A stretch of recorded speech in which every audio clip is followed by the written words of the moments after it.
Hey, we got a special guest today, David Robert here from Ultimate Survival Tips. He has an amazing channel. He talks a lot about being prepared for things. He does a lot of reviews. He goes over a lot of products, just a lot of tips if you're interested in alternative living and other things. And I actually just found yesterday your one on ticks, and I thought, oh, this is great because we have a huge tick problem here. And we're always doing bug spray, but like your video on ticks was awesome. Anyway, I'm super looking forward to talking to you and learning more about your story, how you got started, and all of that. So, well, David, Ruben, welcome. It's a real pleasure to be here with you and your folks. Hopefully we can add something to their lives and maybe demystify prepping and survival a little bit for them. And if you want an interesting now story to start out with, I can give you something on ticks. Okay, sure. Okay. So I tried to do the definitive video on how not to get a tick bite, right? And I think when I was talking with Maria to schedule this, I was on my way to a SEER training in Kentucky. And the day before that, I ended up with a bullseye on my hip. So it was either a brown recluse spider or a deer tick. And of course, deer ticks, especially where we're at, they carry Lyme's disease. So we were in Cumberland, Maryland, halfway down to Kentucky, and I got 102.5 fever. And fortunately, I was a friend of mine that I travel with, and he does training with me as a doctor. And he said, David, I am very, very worried about you. I'm okay with going back. And we decided to head back. So I've been in a Lyme disease protocol with antibiotics and a lot of herbal medicinal things for my wife for almost 2 weeks now. So here's the lesson I learned. Never put off doing the 5 things in that video that I talked about, because I had not sprayed my outer clothing with permethrin this year. And we had been talking about it for a couple of months. And, sometimes you pay the price and you learn a lesson. So my lesson learned. And that would have helped with it, whether it was a tick or a spider, that would have helped with. It would have helped with anything. Either one. Yeah. Yeah. No, so there you go. I know. I knew someone with Lyme disease that wasn't caught early, and so she was in the stages where it was basically it was past being able to fix. Yeah. And it was difficult. I mean, she had a lot of health issues and tiredness, and it's not an easy thing to deal with. So yeah, you definitely do not want to deal with that. You don't want the Lyme disease. You need to be as careful as possible when it comes to ticks. Indeed. Awesome. But talk about how you got started in all of this. And now we do have we've got actually quite an age range of people that follow us on TikTok. So if you have thoughts about demystifying it, because there is a bit of a stigma, I think, when it comes to prepping. So if you have something that helps demystify that'd be awesome. All right. Yeah. One of the biggest problems is, historically, I'll do the WAG back machine, maybe to relate to some of your viewers. And so I grew up outside of the city of Pittsburgh. I did not grow up in the wilderness, and I had some great parents. They took me to Boy Scouts. I fell in love with the outdoors. I went to college at Penn State, graduated in landscape architecture. So I had a kind of an inclination to the outdoors there, but I realized I didn't want to sit behind a desk in Washington, DC designing parks. So I got this job at a wilderness school for emotionally disturbed kids. And it was a 24/7, 365-day a year school out in the middle of the Pennsylvania, endless mountains, 2,000 acres. And that's where I met my wife. We eventually got married, moved to Vermont, had a homestead property there. Y2K.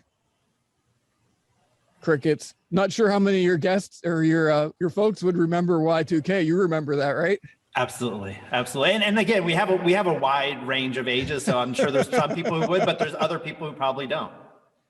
Yeah. So the year 2000, the short story is that we didn't know if our computers would click over to the year 2000 because of some legacy software that was coded into all these systems. And so we started doing heavy duty prepping. We got rabbits, we let them multiply. We did a bunch of things like that.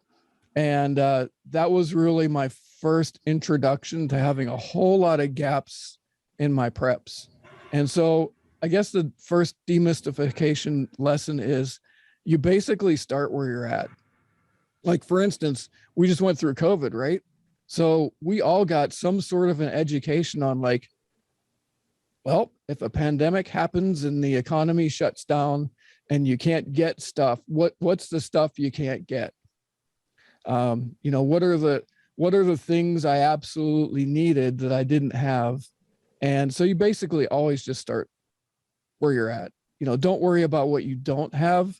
One of the big lessons that I would bring to people is get around like-minded people that you can trust, and they'll have some of the stuff that you need if you've got some of the stuff that they need.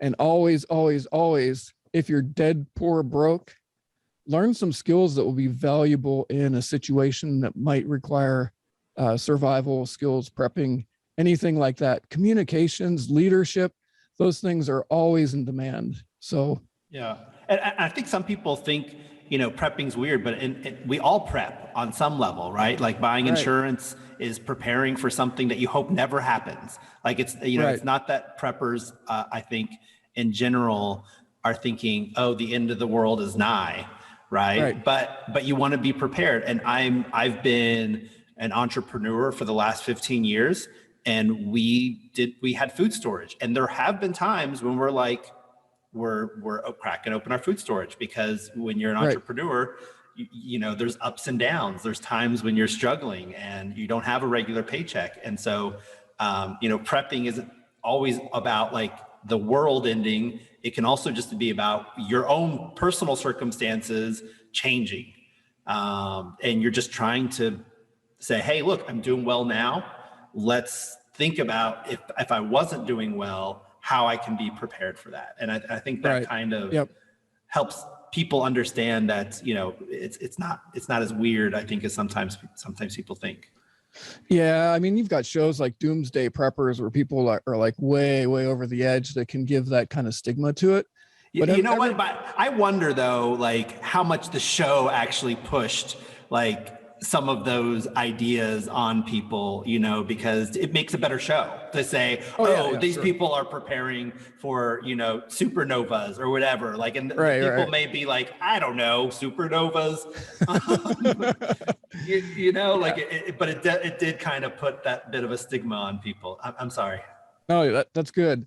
And you brought up a really good example. We're all preppers in one way or another. If you've got more than 1 week of food in your pantry, then you're prepared, right? So like, let's say, like for instance, where I live, if the power goes out, I don't have anything. We've got several freezers with food. We need electric, and we have a 300-foot deep well. And so that's got to be powered. So, a big thing for us here is electric. Now, everybody can relate to having a couple of days worth of food. And one thing that we're working on now is a 7-step survival food plan on a budget. And tier 1 is literally, I call it EDK food. It's everyday kitchen food. Like, it's what you have in your kitchen up to 1 week's of supply. Anybody can do that, right?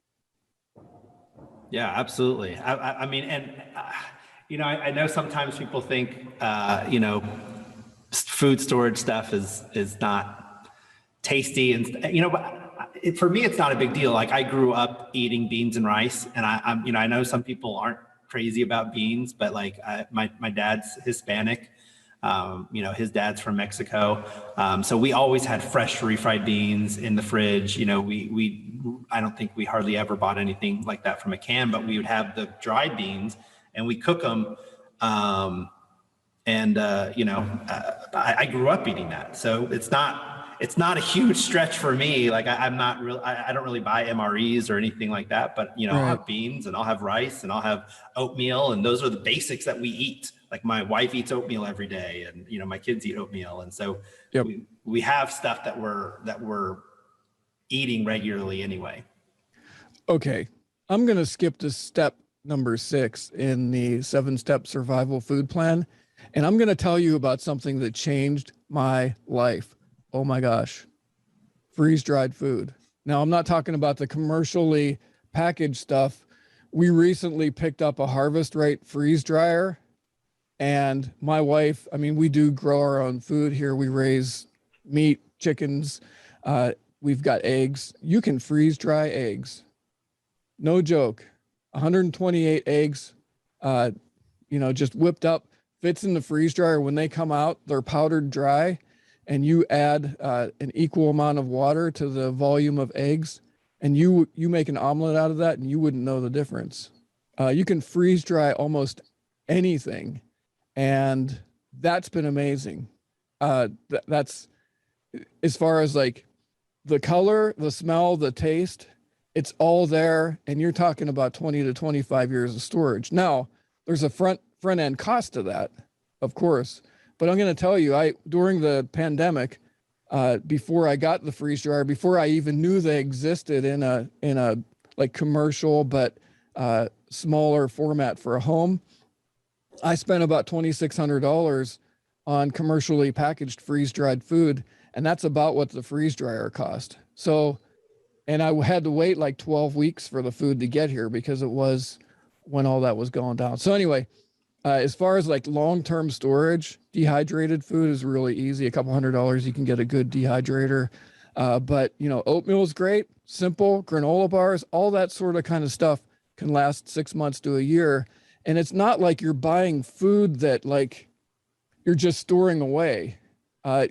All of the steps to having a survival food plan, all that food you can be cycling. So you're just, in a sense, buying ahead, like you're going to eat it anyway. So anyway. Yeah. So actually this room right here behind me, so you'll see we've taken down the old drywall that was there. You still see the steel studs. Yep. The reason being is because in a bunker, our biggest enemy is mold, moisture, mildew. Okay. And we actually, and before we even took that down, that was in my mind. We're not having any drywall. We're not having any wood in our bunker as we remodel it. We did find mold on the drywall on the inside, black mold. You wouldn't have seen it unless you took it off, right? And so, I forgot where I was going to go with that. But like, oh yeah, it totally slipped my mind. But I think. Well, I don't know if you're going to talk about food, but there's 3 enemies to food. One is heat, one is air, and another one is moisture. Were you going to go there? Yeah. I don't think so. I had some thought, but I totally lost it.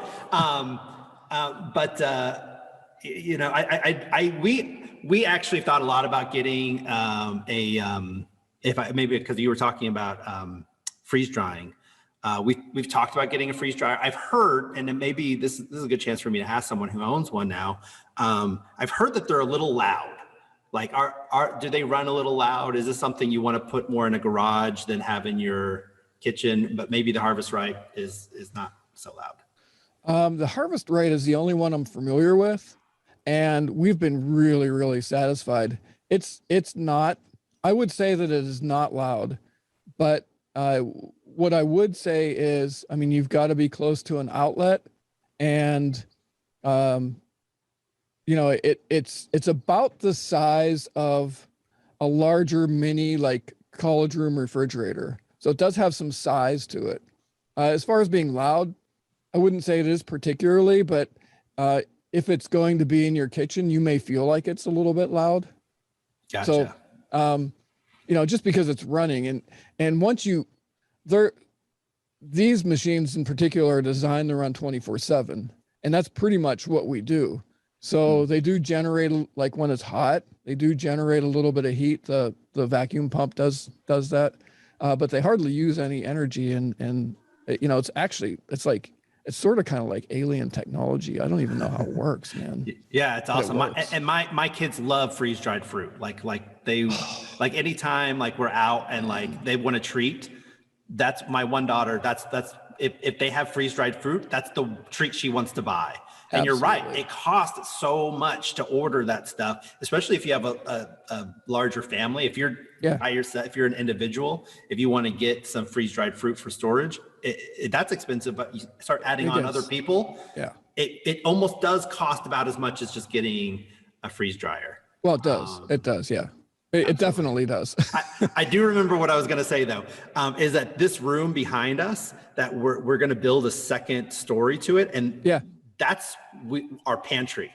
So we want to build just like basically my wife's dream is to have a small grocery store at home where she can go out and buy stuff, but she doesn't have to go out if she doesn't want to. Right. We basically have a small grocery store at home. That's her dream. nice. So we're Nice. that's what we're going to be working towards. Well, it looks like you've got enough space to include a freeze dryer. And man, I'll tell you, I can't recommend that enough. If you're thinking about buying freeze dried food, you're going to be sorely disappointed by the taste. Like for instance, okay, I don't know how large your family is, but let's just say that you have 6 people in your family. If That's you right. make 2, That's how many we have. okay, good. That was a guess. If you just make enough to feed 2 more people each meal, in a couple of days' time, you're going to have enough to fill your freeze dryer, and each one of those meals can be packaged separately. It doesn't matter what it is, dude. And you just add some hot water, you know, cover it for, you know, 5 to 6 minutes, and you wouldn't know the difference. So, you know, there's a lot of benefits to that, but I'm just going to tell you, if you're going to get any amount of freeze-dried commercially packaged food, you're going to be disappointed in the taste, and you're going to be disappointed in the fact that each one of the pouches that's actually a meal, they call 4 servings. So if you look at their descriptions and it says 120 servings in this bucket, you can just go ahead and divide that by 4. So it's basically 30 meals. And when you start adding that up, it gets to be pretty expensive. So if anybody's thinking about freeze-dried food, I'm just going to tell you, I'll put my reputation on it. You're going to love freeze drying your own food. It's a little bit of prep work. You got to cut your strawberries in half. You got to, slice your bananas, your apples, all that sort of stuff. But man, you just can't beat it. And plus it's 20 to 25 years storage. Like, yeah. Yeah, that's awesome. I was watching your video on that. You actually, it wasn't that long ago that you posted that, but right. That's right. That's I did check it out. Now, did you get the oil pump with yours, or did you get the non-oil? Well, we got their upgraded unit. There's still oil in it, but you get 20 uses out of it versus like 5 or 6. So you still have to change the oil in it. It's just not as often. Okay. So there's 3 options, I think, with the pump. Okay. There's the oil, there's the more efficient oil, and then I think there's one that's no oil. But it's like $1,500. Oh, okay. No, we don't have that one. So is the more efficient oil. is it running on oil as energy, or is it just needs oil to work? So you have the vacuum pump. I'm going to be honest with you. Again, it's kind of like mysterious technology. But there's a vacuum pump that helps the whole process. And so that's almost separate from the unit. It's like behind the unit itself. And that oil, cycles through and cools and lubricates that vacuum pump that's working really hard. Okay. So it's not like sense? It's not burning oil. The reason I ask is because I'm in a bunker and I have to worry about exhaust and stuff. So it's not burning oil as fuel. No, there's no exhaust. It's electricity. It runs off of a regular, 110 outlet. They just recommend that you don't have a long extension cord because it does have a little bit of a draw when it starts up. Right. So that'd be totally safe for the bunker. Okay, gotcha. Totally. Yeah. Gotcha. No, That's all I know, dude, except that the food's really good. And my wife, like, I literally made her year. She wanted two things this year. One was a freeze dryer, the other one's a back porch. mm-hmm. She's got the freeze dryer. We've got the footers poured for the back porch. Yeah, well, that's at least you're moving in the right direction. The year's not over yet, so Mrs. That's right. Roberts is fine, right? So did you want me to cover, like, where do you want to go from here? Yeah, no, tell me about like, I don't see a lot in your YouTube channel, but maybe you have multiple YouTube channels about, like, what's your lifestyle like? What are the things that you're doing with your own home, and what have you set up? I'd be interested in learning more about that. Cool. Yeah. So we, Ultimate Survival Tips essentially opened up to give me the option to kind of live a prepper lifestyle, in that, well, you're an entrepreneur. I'm just going to tell you, all you people listening out there, if you're an entrepreneur and you have a good idea, there's a lot of write-offs you can get. Okay, enough said, right? So Ultimate Survival Tips really gave me the opportunity to, one, leave my corporate job and just kind of do what I do first time, developing gear, courses, training, doing cool stuff. And it also really gave us kind of the ability to, I guess, live a preparedness lifestyle. And so there's a lot of things that we're doing around here. So yeah, what does that mean? What are some of the things you're doing? So what we found is it's really important to be close to your food source. That's one thing. So a couple of things that we do. We don't do everything. We have had livestock before. We had a terrible experience with goats. You learn from your mistakes, and we learned that, like, goats get out of any pen that you put them in, and they end up on the mountain that we live on, and who knows where they're going to end up after that. So we've kept it simple. We do meat bird chickens, I'm going to say, like, once every year, and we always have chickens. So eggs, they're organic fed, free range chickens. I'm a beekeeper, so we've got 3 hives. And interesting fact, this past year, all the bees in our area died spontaneously about the same time. And it wasn't because of winter kill, because I've had winter kill, bee problems before. And Draper Bee, who I believe they still provide honey to the White House. They're really well regarded in beekeeping circles, are local to, close by where we live. And they lost all of their bees too.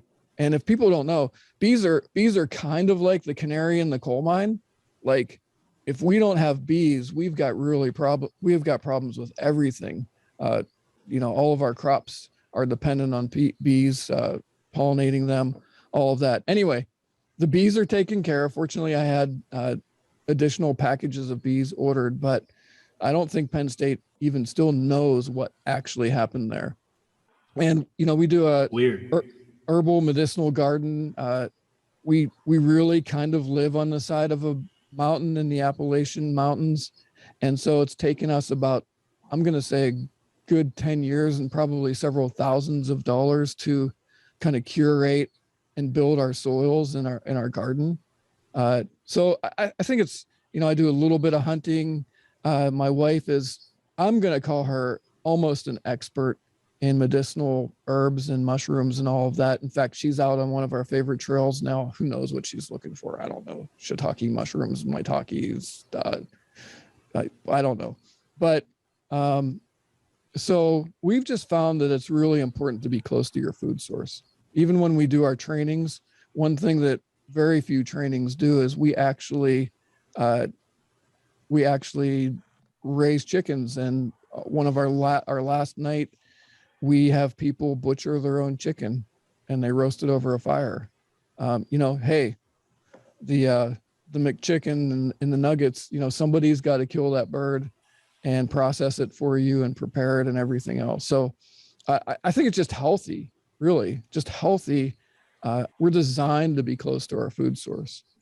Yeah. So that's one thing that we've done. My wife grew up on a kind of a hobby farm. So, she kind of pulled me out of the city towards her direction, and we've been going strong in that direction ever since. So, she's kind of game with all this. And that's one example.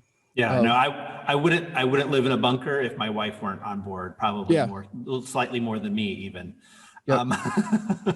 But I've actually, I think I haven't eaten meat actually since I was 14. Okay. I don't have any problem with eating meat. I'm not, like against it. If it came down to me and a chicken, I'm eating the chicken. But I really do feel like we've become so insulated from the reality of so many things, not just where our food comes from, but just the fact that we live in a house, right, where you're not subjected to the elements. I know you did a jungle expedition. You get really That'll close. Change your life. You get really close to how much nature really it is ready to kill you basically at any moment. But we live in the houses, so we feel I think insulated from the dangers of the world because and it's it's fine. I mean I don't want people to die, but I was just saying this to someone the other day that back in the day, you'd probably get back, you'd be hanging out by the fire, eating your food, and you'd be like, "Hey, where's Bill?" And they'd be like, "Oh yeah, the bear killed Bill." No joke. But it wasn't like it was something you lived with. It was something that was just part of your world, and we're almost getting to the point where we can't handle like things like that happening. Like we're so insulated from the reality of what it takes to live and survive in general. Like we don't think about where that chicken comes from, that it comes from a chicken, or the rabbit where it comes from, or the steaks where these come from. We're not used to the savagery of nature in our everyday living because we're so, we don't interact with animals or deadly predators on a daily basis, or we don't have to go out and hunt our food and feel like, oh well, if I don't catch something, I'm gonna go hungry tonight. We have constant food available to us. In fact, that leads to other problems where people are just eating all day long. Right. Yeah. Yeah. No joke. Anyway, so like how many of your viewers remember life before a smartphone? Like, we have interns here now and again, and one of our interns, BMO, I said, "Hey, so remember before we had smartphones?" And he looked at me in all seriousness and he said, "I don't."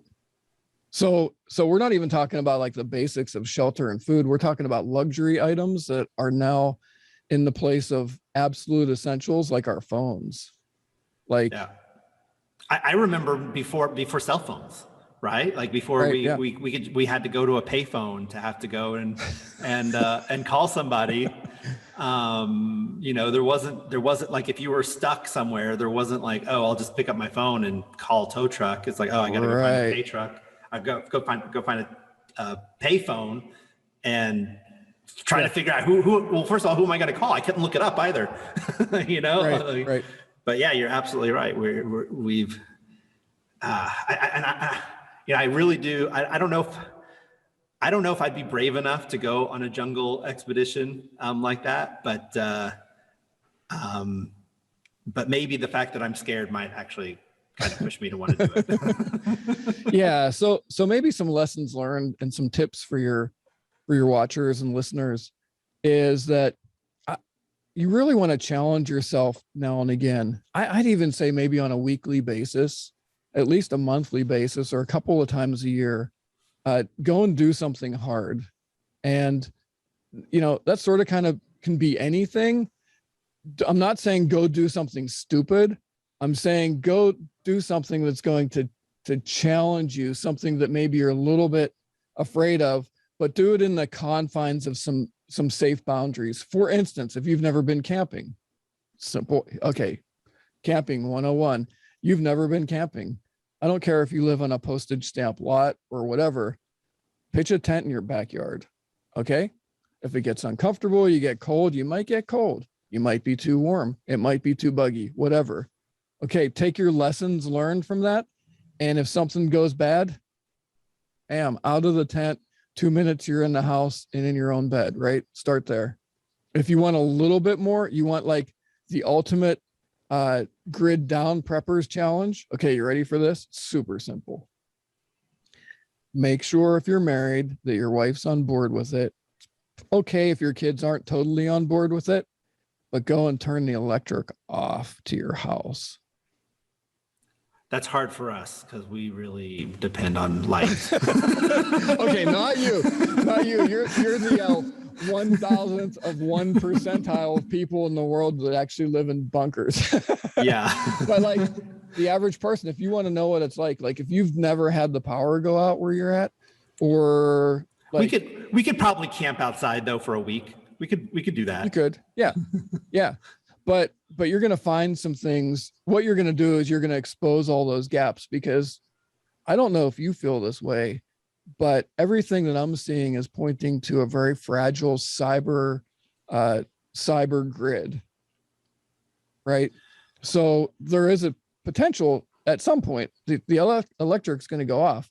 So if you want to increase your discomfort now and just do it for an hour or two, maybe a day, and work your way up, you're going to immediately start to see your gaps. For instance, water. Sanitation becomes a real problem after a day or two. Like, how are you going to flush your toilet? Where are you going to get clean water from? So anyway, that's kind of like the really simple prepper's way. You want to know how to prepare where you're at in the event of a disaster, whether it's short-term or long-term, or a power outage, or the grid, or the, I don't know, EMPs, or, whatever your thing is, just turn the electric off. Yeah. And for you, just make sure you have a couple of tents so you can go outside, right? Yeah. No, when we moved into our bunker, so it's been about a year. Admittedly, the first week before I had water and sewer working, I had high-speed internet. But I work online, and so that was really important for me. So I had to get high-speed internet. So that process had started before we actually moved in. But no, I will tell you something about that, because now emergency services and everything is so dependent upon the internet for communication, that in a disaster, theoretically, that's going to be the first thing restored. So, you may have that. So that's just part of what you experienced there. And, but yet communication's another issue. Our next tier of that is going to be all the old school ham radio operators. So if you're at all interested in electronics, man, those guys will be so willing to train you. They're always looking for young people, old people, whoever is interested in all that. That could become a very valuable thing you could do in any kind of an emergency. Yeah, I really, a shortwave operator. That's another thing. We've got a 174-foot tower here on our property, so I'm really interested in getting my license in amateur radio. But what I was going to say is when we moved in, we didn't have water, we didn't have sewer. So we had water working to a line outside. So we'd have to go outside, get a bucket of water, bring it in. And some of my kids were a little bit worried about the idea of not having a working toilet. So we had a compost toilet basically. But after a few days, they were like, this is fine. We can deal with it. It doesn't take that long to get used to something else. And my son even, mentioned to my wife, he's like, you know what? I feel pretty a lot less scared about growing up. Right? If I had to live in a van or something and I had to, I feel like it's not as horrible as you think it is to live without some of these sort of modern conveniences we're used to. So that was a real win. That was a win for your kids to just see hey, we can rough it a little bit and it's okay. Yeah, I'm going to tell you, in the prepper storage here, I've got what do they call them? Johnny, they're not Johnny on the spot, but they're basically like 5-gallon buckets that have a toilet seat built on top of them. And hey, it's a barter item, or it's a really useful, porta john if it comes to that. Yeah, and you can make those too. I think you can make them. You can just get like a piece of wood and cut it out and sand it really nice and smooth and polyurethane it and fit it right onto a bucket. Yeah. Or you can, go up in a couple of trees behind your house and dig a little hole and get some paracord and swing a couple of branches across there, and there you go. Yeah. And I think for us and my family, and hearing my son reaction to it, it's not so much about the how to, yes, but I think more of it is the peace of mind that I feel confident that if I had to live in a situation similar, I'd be okay. Like I'm not worried about it. There's less worry, there's less concern. Yep. That's great.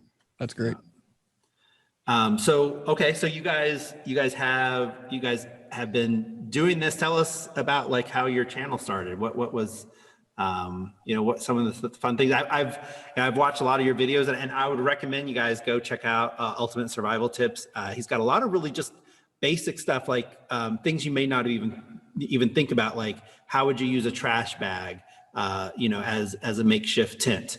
Right. And it's probably not the way you would think. And he gives, David gives you 2 examples of what you could do. There's a really simple one. And then there's, one that takes a little bit more, but there's also things, that's just like using the acorn or rock, because my instinct would be, if I got to tie this down, I'm going to puncture a hole. It's probably going to rip if I did that. But using that rock to tie it around, I'm like, oh yeah, that's actually a really good tip. But yeah, there are lots and lots of just tips of just what you could do, how you get started thinking about things that you haven't done and maybe you could potentially try out. Yeah, cool. So I think it's kind of like an interesting story. I won't take too long with it, but I had worked for a Inc. 500 company for years in marketing and product development. And it was a really cool company. They basically let me entrepreneur, which, if you don't know what that term means, I'm not sure if it's a word, but it's basically when you have a company that says, hey, we'd like you to figure out what to develop next in our company to make it successful. And this company particularly let me do that. In 2011, even in the Wayback Machine, they had me doing some interesting stuff with the internet.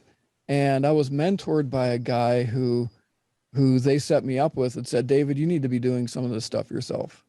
So 2010, 2011, YouTube was really picking up. It was sort of kind of a new deal back then. And I was trying some things online. They were just absolutely failing. They were terrible. They just weren't working. And I had a buddy that kept coming after me, Derek, and Derek kept saying, dude, you need to be on YouTube. And I'm like, I am the guy. I'm the producer, director, writer. I'm not the guy in front of the camera. After it was almost a total failure, I was coming home from work. I was doing like 5 hours on the computer trying to build these stupid internet businesses, and they weren't working. And my wife, and I would go to my wife and say, Karen, she's like, how much did you make this week? And I'm like, $17.22, through like the beginnings of Google ad money. Right. And she said, you need to do something different. So what I did is I got a survival knife. It was the Gerber LMF2. Yes. And I did this prototype video that was basically just pirated photos off of the internet. I went up in my bedroom with a microphone. I did a voiceover, and I posted this video review of the Gerber LMF2. I didn't even have a camera at the time. And I put it on a YouTube channel, not Ultimate Survival Tips, to test it. And first day I had 100 views. The next day I had 1,000 views. The next day I had 2,000 views. And it just kept going like that. So I'm always proof of concept. So I did a second video. It was another Gerber knife, Gerber Prodigy. Same thing happened. About a week later, I got a call from Gerber, and they said, hey, we saw that by this time I'm getting, 1,000 views a day, whatever. they're like, hey, we noticed that you posted these videos. I shared my vision for Ultimate Survival Tips, which wasn't even a company yet. And they decided that they were willing to send me any gear that I wanted. And at the time, Bear Grylls was the thing. And so I was one of the maybe first reviewers on YouTube that almost exclusively did all the Bear Grylls gear, like the first 2 years of that. One, because I didn't have any money to buy a lot of gear, and two, just because, you know, he was the hottest thing. So in a sense, initially I kind of rode on the coattails of Bear Grylls' success with Man vs. Wild. And from there, you know, I just continued to review gear, and the channel kept growing. And part of my thing was, I never said that I was a survival expert. I was just trying to take people on my journey of discovery in prepping and survival skills. And, you know, like you had mentioned, the jungle series, the Amazon jungle series. And, you know, there's successes and failures along the way. And what I've always tried to do is take what seem to people as overwhelming, complex topics and figure it out through my mistakes and present them with a way to have small wins and successes. So that's kind of how we got started. Yeah. And then from there, we developed the MSK1 knife and some kits and guides and, you know, courses and series from there. But that's basically the genesis of the channel, starting in I think it was 2012. We actually named it Ultimate Survival Tips and incorporated in 2013. Yeah, no, I think I was looking at, like, you've got definitely some videos that are like 9 years old. Yep. So you've been at this for a long time. Yeah, no, and I think I mean, especially if you're looking at trying to figure out, like, if there's, you know, something that you would be interested in challenging yourself. I think that's one of the great things about your channel, is that people see you challenging yourself, but also, you know, giving tips along the way of, well, if you're going to challenge yourself, you know, here's what you can do. Like, if you did want to try to go sleep outside and all you had was a trash bag, you know, here's how you can do it, right? And Yep. pretty in a simple way that anyone could do, right. And anyone, but you may want to also watch the tick video too, if you're going to. I think I'm going to go watch the tick video again too now. Yeah, no, the tick video is a good one. It's just all about, like, what I found through the years is, I think some people want to make it complicated because that maybe addicts you to coming back to all their stuff. But what I want to do is, I just want to make it more simple, because I want to decrease the barriers of people getting outside and experiencing creation and nature, and then learning stuff about themselves, because honestly, we're designed to be out in it. And you know, so, you know, I suppose we want to solve problems and just simplify things for people, because what I don't want people to see in this video or anything that I do is say, oh gosh, that's too complicated, or oh gosh, that's too expensive. Why bother? That's not what we want. We want to encourage you to start where you're at right now and do some, you know, just commit to do some little things and continue to build those. You know, you're going to fail, and that's okay, but let's build wins along the way and continue to increase your ability to be somewhat self-reliant. Yeah, as those who watch my channel know that I fail a lot. You have made me laugh over the last couple of days as I've checked out some videos. Yeah, I mean, I think fixing our water heater took way longer than I thought it was going to take. Yeah. You know, anyway. But here's the thing with TikTok, though. They can only see you fail for what, a minute? Yeah. No, well, they can see me fail sometimes longer, because, like, sometimes I'll do something and then I'll come back and I'll be like, okay, that was a fail. So recently, like, we built a carport and that was a fail. So we just started posting that video of those failures there. I think we posted. Oh, the tarp ripping and all that. Yeah. Yeah. How's that going for you? Anyway, you know what? But you know what? But I I think though, what that makes you do is it makes you think, but because honestly, our carport project was a temporary project. I never looked at that as like, this is what I want eventually. But I was like, look, I got all this metal that I've been taking out of my ceiling. I don't want to spend a lot of money on this, but I am worried about hail because we've had a couple hailstorms come through, and I was like, okay, we're fine, but our cars are just susceptible to hail. And the last time it hailed, we were getting reports of baseball-sized hail. Fortunately, that was in the town west of us. It didn't actually hit us. So we had some hail, but it wasn't that size. Right. But it did make me start worrying. Well, you did good. You tightened up the tarps. Keep your tarps tight. Yeah. But not too tight. It's anyway, like we're kind of moving on. Like I'm trying to think, okay, here's really what I want. And so I've actually been thinking, I haven't really talked about this on TikTok yet, but I've been thinking about building some sort of monolithic dome earth shelter thing. Kind of goes along with the theme of our place anyway, kind of bunker it up without actually digging. I thought about digging into the ground. The problem with digging to the ground is then it becomes a huge concern for drainage, and then I have to get something to pump, and then I have potential pump failures. But if I do it above ground, but just make it more of like a above ground earth shelter, I thought, that kind of still works. So that's where my gears are turning right now. But I'm looking forward to seeing what you come up with.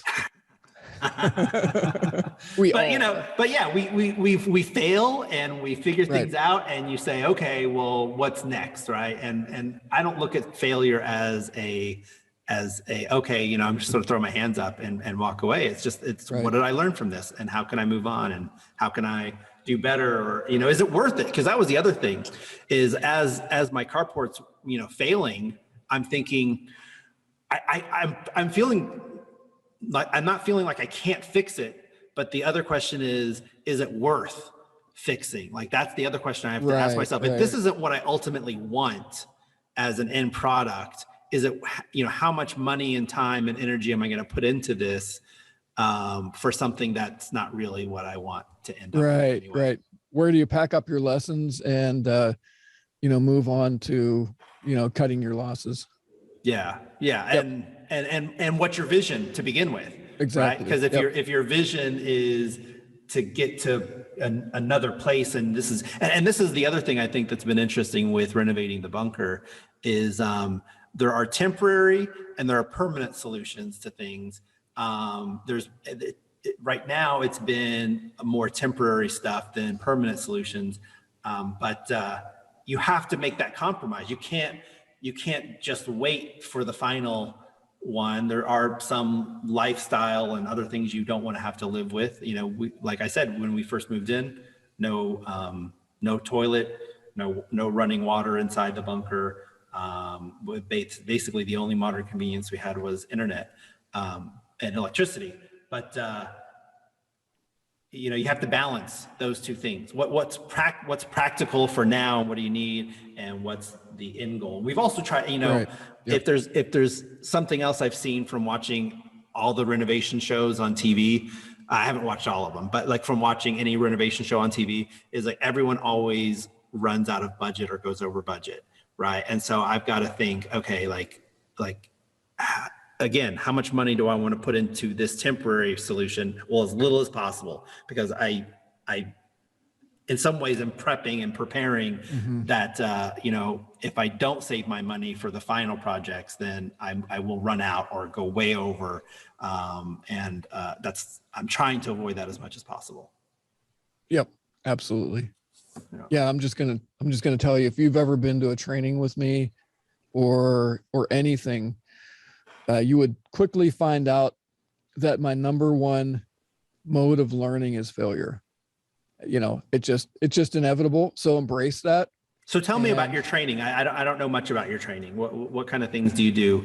Well, most specifically, I do go to other places. My co-host in the Survival Show podcast is Mr. Craig Cottle. He's out in Kentucky. He runs Nature Reliance School. And when I train, I go out there and train with him.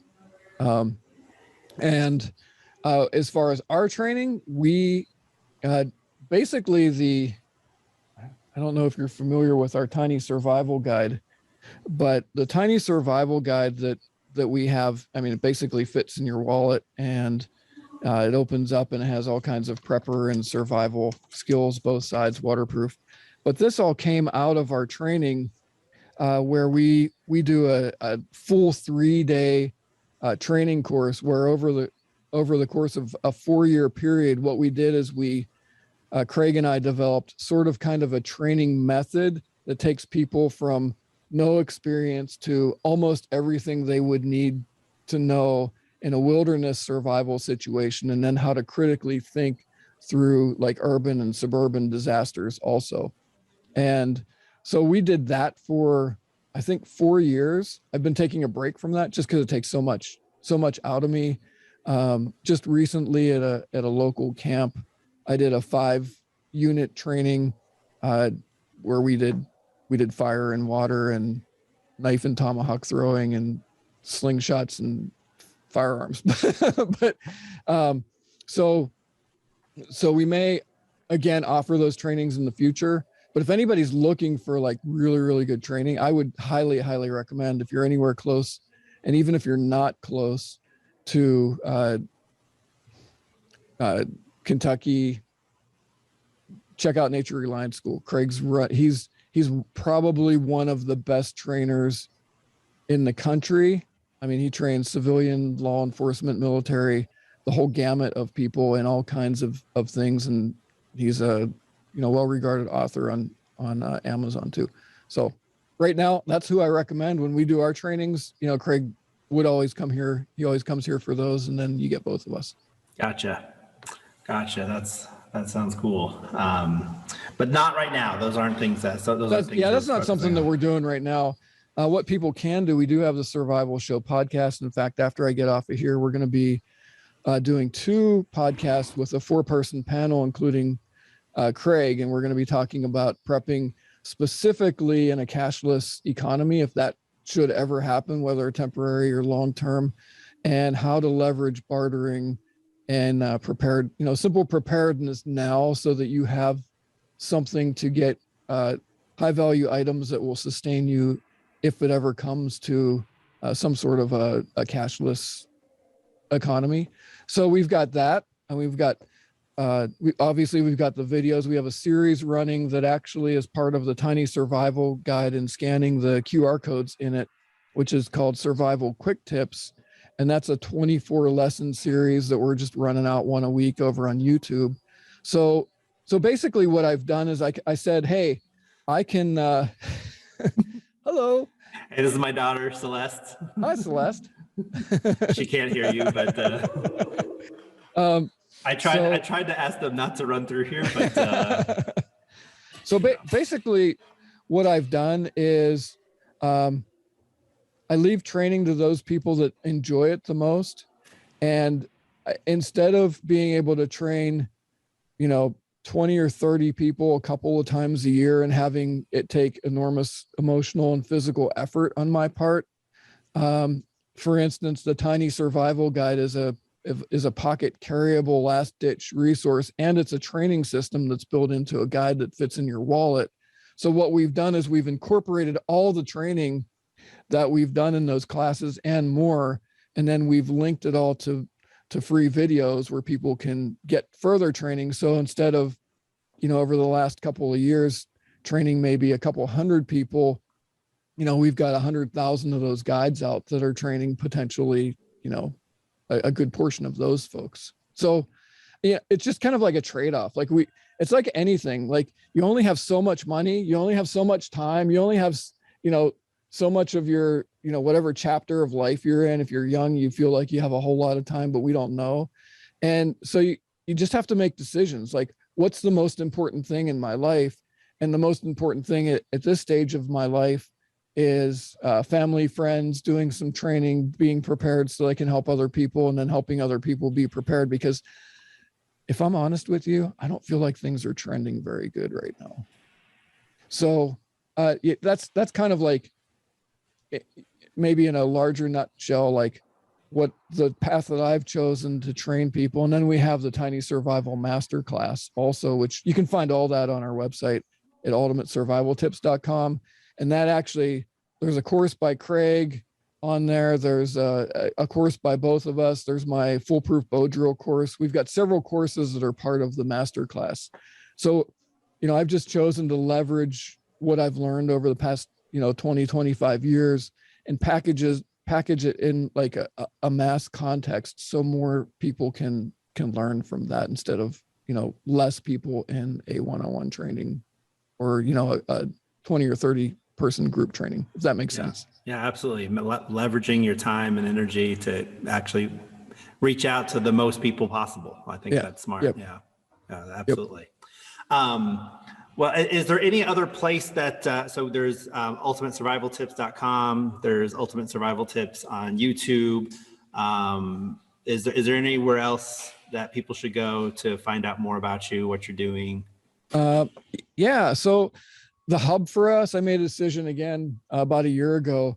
Everything's consolidated. The MSK1 knife, the Tiny Survival Gear brand, which is EDC gear, all of our training, our blog, our free weekly newsletter, the training courses, everything consolidates. If you go to the YouTube channel, you can get anywhere, including the podcast, if you just go to ultimatesurvivaltips.com. And we do have the free weekly prepper newsletter over there. Do you mind if I give your people a special? Go ahead. If they. Okay. Yeah. So the Tiny Survival Guide, if there was one thing that we do that I think everybody should have, it would be the Tiny Survival Guide. It fits in a wallet. It's waterproof. You're going to find just a wealth of information. It's the #1 best-selling everyday carry survival guide on Amazon. But I really want to get this into as many hands as I can of your folks. Okay. I've never done this before. And like, I've truly never done this before. You know how some people are like, I've never done this before. I never have. We want to just cover our cost and our shipping materials. So it normally runs $9.97 on Amazon or our website. But if people use the code Underground Living, all one word, Underground Living on our website, they're going to be able to get that guide for $1.97. That's about what our cost is with shipping. And that's a 80% savings, I guess. So it's kind of like, you can look at it two ways. You get a free guide, just pay for shipping and handling and for the packaging, or you're going to save 80% on that. And we're going to do that for like the first, 400 or 500 people that jump on that. And just use Underground Living, and you'll get, if you put one Tiny Survival Guide in your cart, it's going to come up at $1.97. Okay, so they go to ultimatesurvivaltips.com. They go to the shop, they find the Ultimate Survival it's going to be a Tiny Survival Guide. Tiny Survival Guide, and then they just put Underground Living as a coupon. In the code, checkout, basically.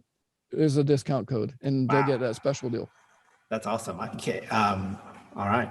I'm going to order one myself because I don't have one. So okay. I'm excited about that. I'm excited. So I can send you a couple. No. I'll go buy them. I'll go buy them.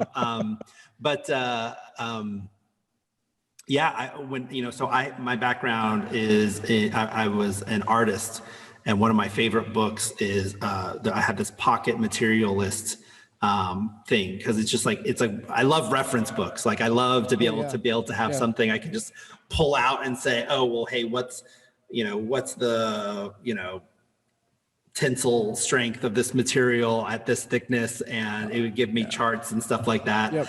And so I'm excited to get the Ultimate, or the pocket. I'm butchering the name. Tiny Survival Guide. Yep. Because that's the kind of stuff I love. Yeah. Quick references. You'll totally love that. And the QR codes that you can scan with your phone take you to, I'm going to say it's like 35 different videos on how to build kits, and all the beyond what's actually in the guide. So we're also working on a tiny first aid guide. So hoping to get that out before Christmas.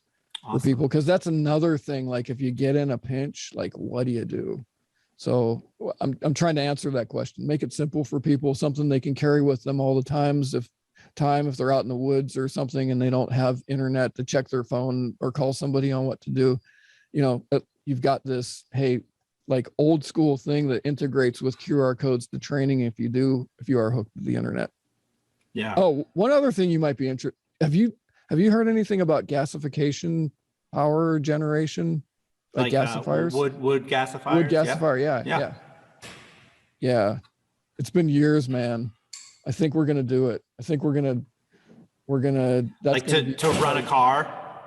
So yeah, there's a really good book by a guy named Ben Peterson called The Wood Gasifier Builder's Bible. I think he's on his 3rd edition. He spent about 10 years perfecting the old school system that they published in like the 30s and 40s during World War II, where especially people in Europe, they didn't have gas, so they had to power their tractors and stuff, and they made these things out of metal tin cans and like garbage cans and stuff.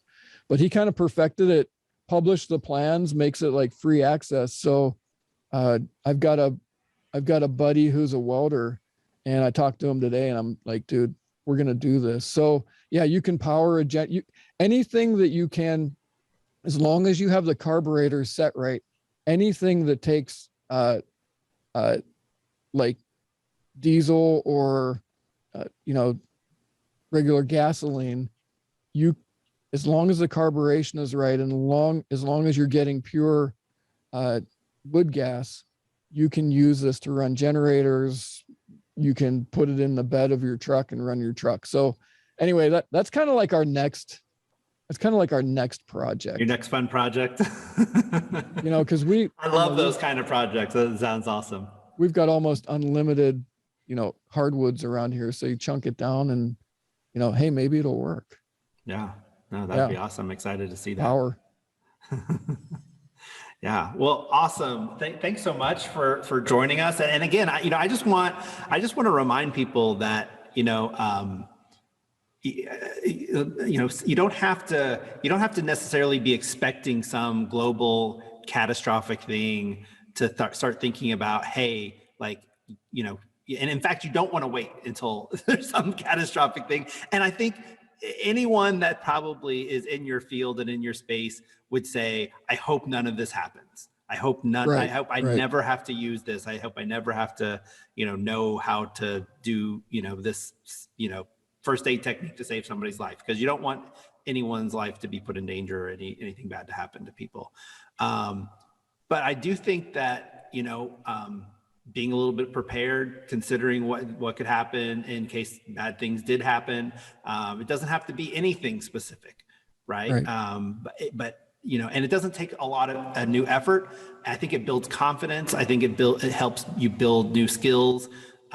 So I would highly recommend people go check out David's website, his channels, because it does really give you some really great practical information. It's also entertaining. He's got a lot of great reviews on there as well. And I guess now we know there's a gasifier coming up. So make sure you subscribe to so you can when that happens, you'll be able to see it. Appreciate that, man. Hey, and if you don't mind, I'd love to have you on our podcast. We're doing them as doing some of them as videos now, so it'll be over on YouTube and on our the Survival Show podcast.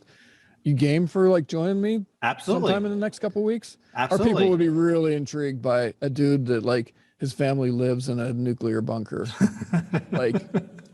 Cool. Yeah, absolutely. Yeah, just let me know when. I'm game for it. That's awesome. Okay, David, thanks so much. It was a pleasure. We'll talk to you soon. Yeah, thanks for having me, man. Yep.